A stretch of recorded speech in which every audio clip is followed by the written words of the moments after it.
ఓం శ్రీగురుభ్యో నమః. హరి ఓం. జగతం పితరం వందే పార్వతీ పరమేశ్వరం. వక్రతుండ మహాకాయ కోటి సూర్య సమప్రభా నిర్విఘ్నం కురు మే దేవ సర్వకార్యేషు సర్వదా. పార్వతీ పరమేశ్వర గణాక్షవలసిత్యర్థం. అందరికీ కూడా నమస్కారం.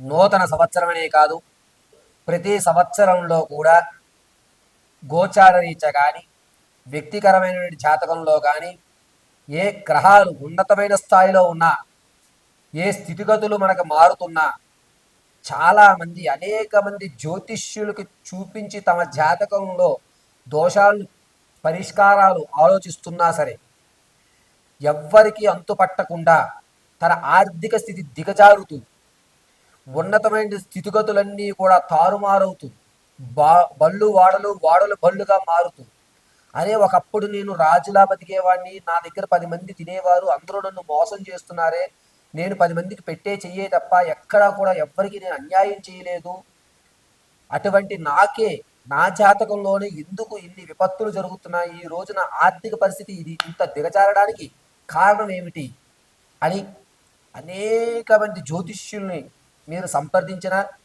ఎన్ని యజ్ఞ యాగాది దేవాలయ క్షేత్రాలు దర్శనం చేసినా మీ స్థితిగతులు మారకపోవడానికి ప్రధాన కారణం అనేటువంటిది ఒకటి ఉంటుంది. ఆ ప్రధాన కారణమే నరఘోష. ఈ నరఘోష అనేటువంటిది ఏమిటి?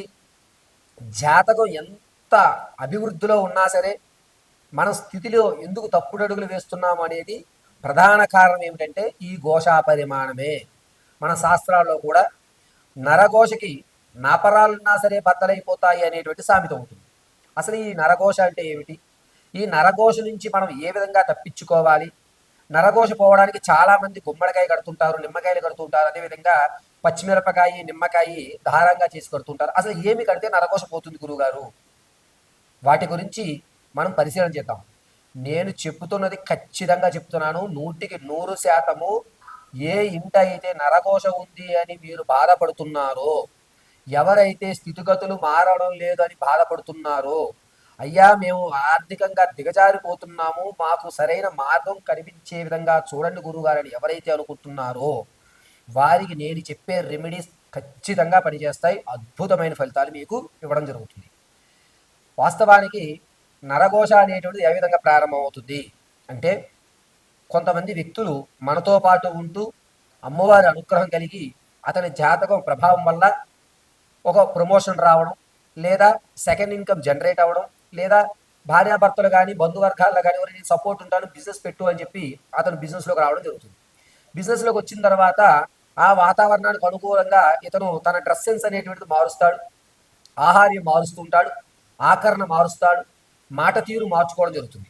దీంతో మనతో పాటు తిరిగిన వాడు నిన్నటి వరకు మనలా ఉండి ఇప్పుడు అతను ఉన్నతంగా మారిపోతున్నాడే అని ఈర్ష అనేటువంటి ముందు ప్రబలుతుంది. ఎందుకంటే మనం ఒక బిజినెస్ కానీ, ఒక వ్యాపారం కానీ, లేదంటే కనుక ఒక ఉద్యోగం కానీ ఏర్పడిన తర్వాత కొంత టైం ఆ పీరియడ్కి ఇవ్వాల్సి వస్తుంది.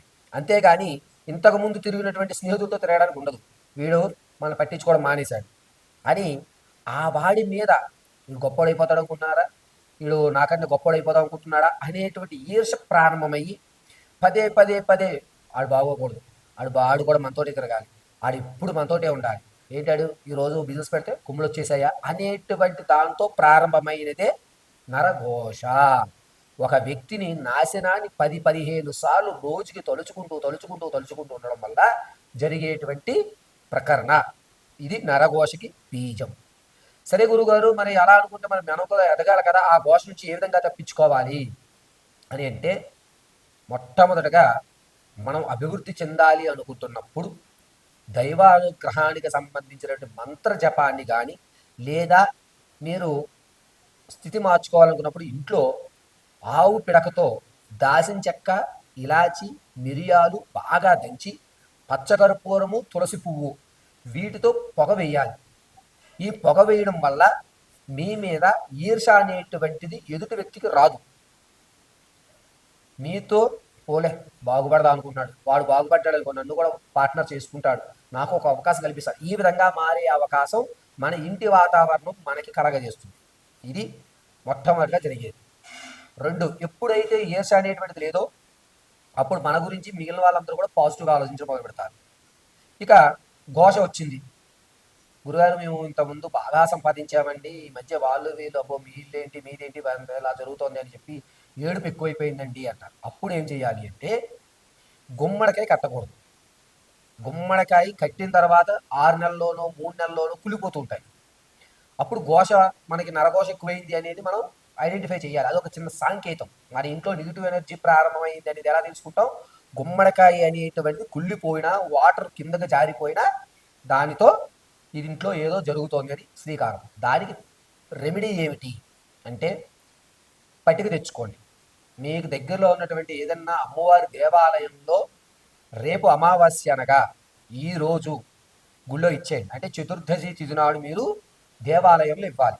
ఇప్పుడు సాయంత్రం 4:30 తర్వాత దేవాలయంలో గుమ్మడికాయ ఇచ్చేసి దాన్ని నీట్గా పసుపు రాసి బొట్టు పెట్టి పటిక గుమ్మడికాయ రెండూ కూడా అమ్మవారి సన్నిధిలోకి పంపించేయాలి. రాత్రి చతుర్దశి తిథినంతా కూడా ఉంటుంది.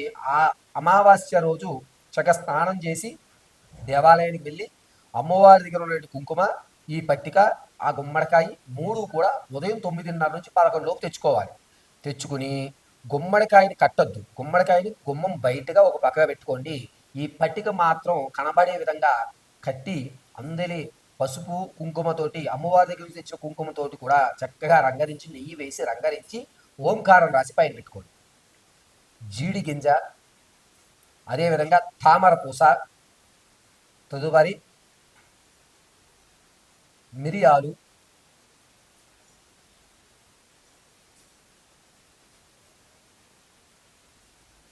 గురువింద గింజ, ఎర్రటి గురువింద గింజలు, ఈ 4 వస్తువులు చిన్న మూట కింద కట్టి ఈ పట్టికకి కట్టినటువంటి దారానికి మనం కట్టుకున్నట్లయితే 190% నరఘోష ఉండదు.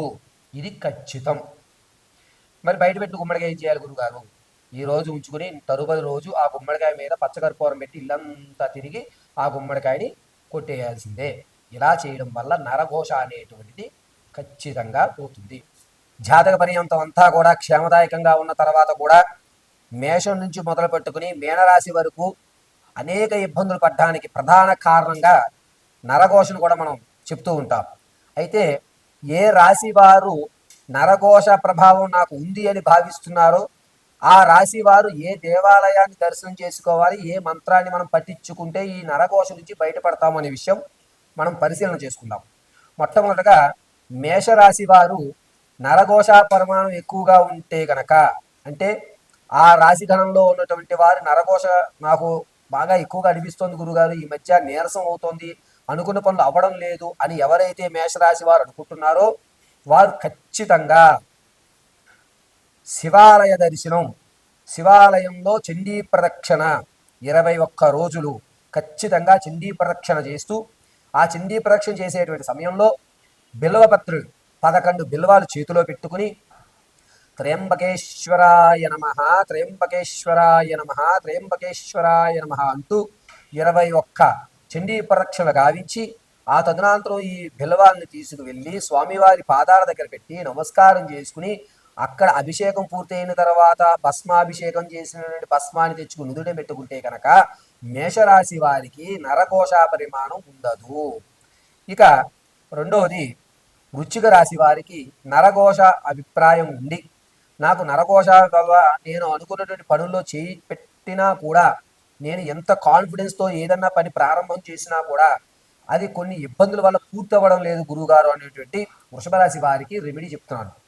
వృషభ రాశి వారు ఖచ్చితంగా అమ్మవారి దేవాలయంలో మీరు ఒక దానిమ్మకాయ తీసుకుని ఆ దానిమ్మకాయని ఒలిచి గింజలు ఉంటాయి కదండి, ఆ గింజలతోటి అమ్మవారి అభిముఖంగా ఒక పల్లెంలో తాంబూల పూరస్మేర వదనే రక్షమాం, తాంబూల పూరస్మేర వదనే రక్షమాం, తాంబూల పూరస్మేర వదనే రక్షమాం అని చెప్పి తాంబూల చరణం చేస్తున్నటువంటి అమ్మవారు ఏ విధంగా ఉంటుందో ఆ విధంగా భావించుకుని ఈ దానిమ్మ గింజల్ని ఒక్కొక్కటిగా తాంబూల పూరస్మేర వదనీ నమో నమః అంటూ ఒక పల్లెంలో ఉంచి ఆ పళ్ళాన్ని అమ్మవారికి నైవేద్యంగా సమర్పించి ఆ పదార్థాన్ని మీరు స్వీకరించండి. ఇలా రోజు చేయాలి. ఈ వృషభ రాశి వారు అమ్మవారి ధ్యానం చేస్తున్నప్పుడు సాయంత్రం వేళ భోజనం పనికిరాదు. ఇలా చేస్తే కనుక 2026లో వృషభ రాశి వారికి అద్భుతంగా కలిసి వస్తుంది. నరఘోష అనేటువంటిది దూరం అవుతుంది. ఇక మిథున రాశి వారి విషయానికి వస్తే